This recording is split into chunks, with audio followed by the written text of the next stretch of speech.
Olive oil is the essence of Greek Mediterranean cooking. It is the key ingredient in almost any dish. It's a way of life. In ancient times, Homer called it liquid gold, and Hippocrates praised its health benefits. Today, it is highly regarded by health and wellness experts, as well as chefs all over the world. Greece is one of the top producers and exporters of olive oil. Let's discover some of the tastiest olives and finest olive oils.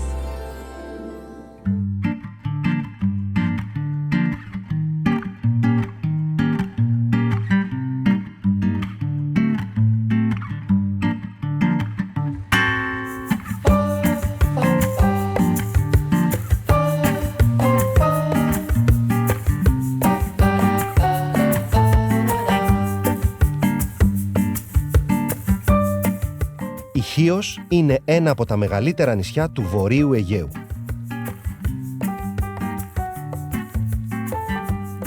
Ανεβαίνοντας τα ορεινά, ανακαλύπτουμε τον μεσαιωνικό οικισμό Ανάβατος, που μοιάζει να είναι ένα με το βραχώδες τοπίο.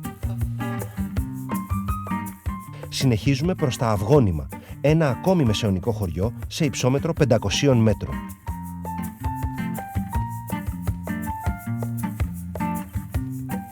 Στη συνέχεια κατηφορίζουμε στο Πυργί, το μεγαλύτερο από τα μαστιχοχώρια της Χίου.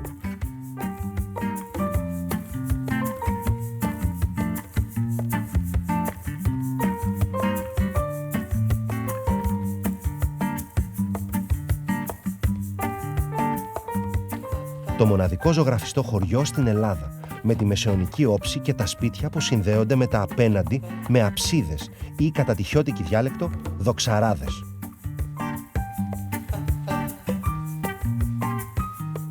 Από τη Χίο φυσικά δεν λείπουν οι ελαιώνες, οι οποίοι μάλιστα παράγουν ένα ξεχωριστό προϊόν προστατευόμενης ονομασίας προέλευσης, τις θρούμπες Χίου. Οι ελιές αυτές, που έχουν υπέροχο άρωμα μυροβόλου σχήνου, ξεχωρίζουν για τη μεστή σάρκα τους και είναι ιδανικές ως μεζές, αλλά και ως βασικό συστατικό σε τοπικά πιάτα και σαλάτες. Άννα, η σχέση της Χίου με τη μαστίχα είναι παγκοσμίως γνωστή. Η σχέση της Χίου με τις ελιές... Είναι ένα pop προϊόν από το 1996, η θρούμπα της Χίου. Είναι ιδιαίτερη στη γεύση της λόγω του μικροκλίματος που επικρατεί εδώ και λόγω της μυρωδάτης γης. Να κάνω μια ερώτηση. Οι θρούμπες θάσου οφείλουν την όψη τους και τη γεύση τους σε έναν μύκητα. Και αυτές το ίδιο. Και αυτές το ίδιο. Το ψώμα ελάε. Ναι, τον ίδιο μύκητα. Οπότε είναι ένας μύκητας που τον θέλουμε για να έχουμε αυτό το αποτέλεσμα. Για να έχουμε αυτό το αποτέλεσμα, ναι. Δεν είναι όμως όλες τόσο ζαρωμένες από ό,τι βλέπω. Γιατί? Λοιπόν, αυτές είναι με το που πέσουν από το δέντρο, ναι. Και αυτές έχουν υποστεί μια επεξεργασία, έχουν μπει σε άρμη. Α, είναι το ίδιο δέντρο, είναι η ίδια ελιά. Η ίδια ελιά. Ωραία. Να πω επίσης ότι ανάλογα με τη βόρεια ή τη νότια πλευρά του νησιού, ναι. Η ελιά στη βόρεια πλευρά είναι πιο σκούρη όπως είναι αυτή, ναι. Και στη νότια πλευρά είναι λίγο πιο ξανθή όπως είναι αυτή.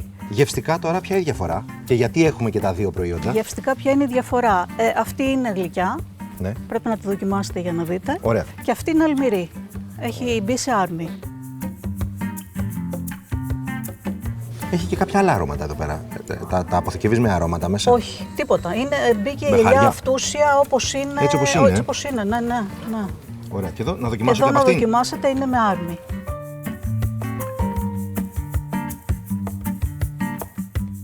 Τι άλλο μας έχεις φέρει, Άννα, εδώ πέρα? Αυτό σας έχω φέρει? Αυτό εδώ είναι το γεύμα του αγρότη. Ναι. Αυτό που παίρναν στα χωράφια όταν πηγαίναν να μαζέψουν ελιές. Ξυλάγκουρο. Ξυλάγκουδρο, άνυδρο. Το κρεμμύδι το γνωστό. Ντοματούλα, ελιές, κάπαρι και παξιμάδι εφτάζιμο που γίνεται από μαγιά ρεβιθιού. Από μαγιά ρεβιθιού? Ναι. Εδώ? Εδώ είναι χταποδάκι με κρεμμυδάκια και ελιές και σχήνο και δαφνούλα φυσικά. Εμείς εδώ τις ελιές τις κάνουμε και λάδι, τις κάνουμε και προσβρώση, το αρωματίζουμε με σχήνο. Αυτό είναι το άνθος του σχήνου. Αυτό το κόκκινο? Ναι. Δεν το ήξερα ότι έχει τέτοιο άνθος. Ναι.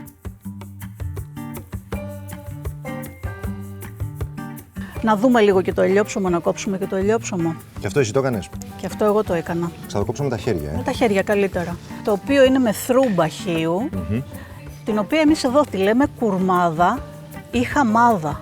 Κουρμάδα ή χαμάδα? Ναι. Από πού Χαμάδα, επειδή το δέντρο, οι ελιές πέφτουν χάμω κάτω.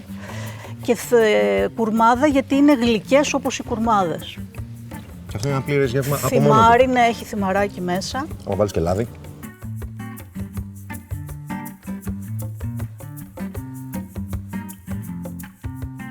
Άννα, ευχαριστούμε για όλα αυτά που μας έφερες και για όλες τις πληροφορίες. Εγώ ευχαριστώ που ήρθατε στη Μυρωδάτη Χίο. Μείνετε μαζί μας και ανακαλύψτε τον επόμενο προορισμό μας.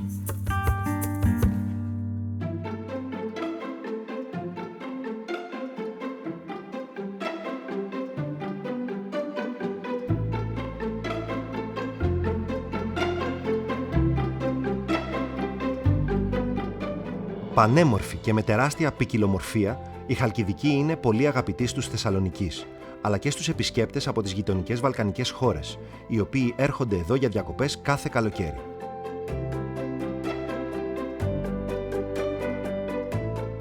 Στο δυτικό κομμάτι της Χαλκιδικής, λίγα χιλιόμετρα βόρεια της Κασάνδρας, βρίσκεται η Όλυνθος, μια περιοχή γνωστή για τον αρχαιολογικό της χώρο.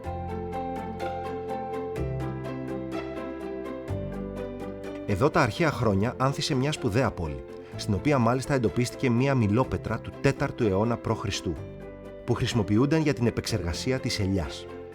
Σήμερα η Όλυνθος εξακολουθεί να αποτελεί ελαιοπαραγωγικό κέντρο. Στους ελαιώνες της παράγεται η πράσινη ελιά Χαλκιδικής, ένα προϊόν pop και μία από τις πιο γνωστές ποικιλίες της Ελλάδας. Σωτήρη, πάμε να σου δείξω τι ετοιμάζουμε εδώ πέρα στη Χαλκιδική. Για να δούμε. Λοιπόν, Δημήτρη, αυτό είναι το τελικό προϊόν, το αποτέλεσμα όλου του κόπου. Έτσι ακριβώς. Όλων των δέντρων που έχουμε γύρω μας. Να σε ρωτήσω, βλέπω μικρά και μεγάλα δέντρα. Η ελιά από ποια ηλικία αρχίζει και αποδίδει?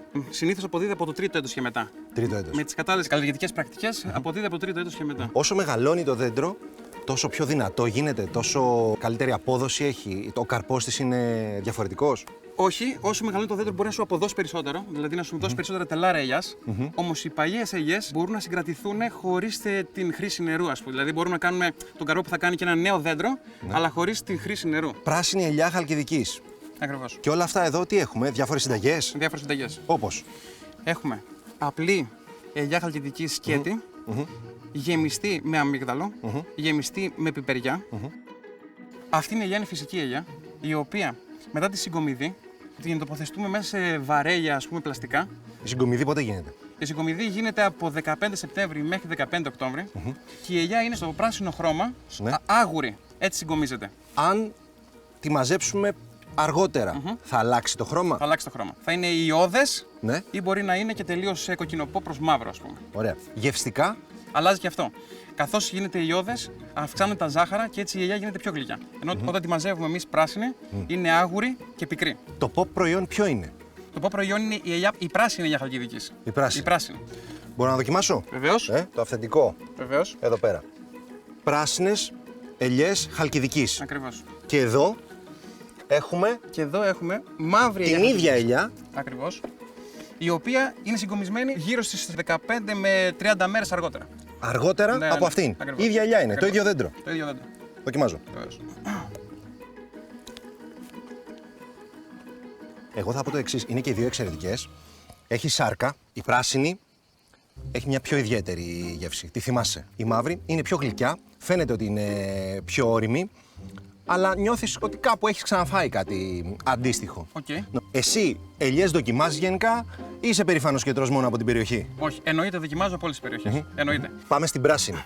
Πάμε στην πράσινη ελιά Χαλκιδικής. Τι πιστεύεις, ποιο είναι το χαρακτηριστικό που την έκανε pop? Λοιπόν, καταρχάς είναι αυτό το μεγάλο μέγεθος που έχει, η οποία δεν υπάρχει αντίστοιχη ελιά σαν αυτή. Έπειτα είναι πάρα πολύ τραγανή και σου αφήνει μια πίκρα στο στόμα, η οποία σε ευχαριστεί, έτσι, δεν σου είναι δυσάρεστη. Ευχαριστώ. Σε ευχαριστώ που επισκέφθηκες τον Ελαιώνα μου.